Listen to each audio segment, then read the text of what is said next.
se roen, se mastigan, se esfolan.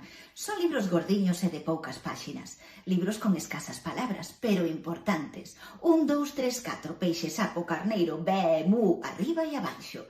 Hai libros que son para ler en alto, para contar antes de dormir con papá e mamá facendo todos os personaxes. Que grandes actores somos nesta casa.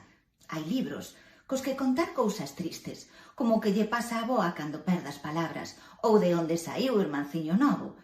Hai libros que son a vitoria máis grande nunca conseguida, porque xa o liches sen axuda, xa sabes ler. Hai libros con nomes como o teu, Xoana, Maruxa, Antón, e que pasan en sitios que están preto de ti, Lugo, o Montepindo, a praia do Orzán.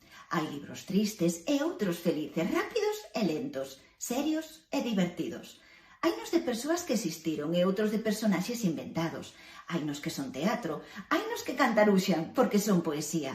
Moitos deles morrerán en acto de servizo, daránse ou acabarán no lixo cando o cuarto pase a ser de maiores. Non hai libros máis altruístas, pero sabede que non se perden, porque estes libros, cando saen dos andeis, xa están metidos nas células, amarrados ao ADN de quen os leu, forman parte das persoas adultas que serán.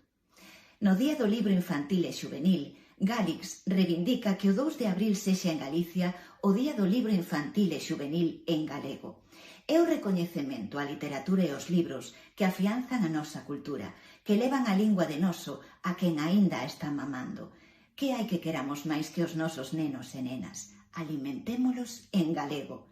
Para todas e todos vós, grandes e pequenos, actores caseiros, mastigadores de libros e vencedores que xa sabedes ler, feliz Día do Libro Infantil e Xuvenil en galego.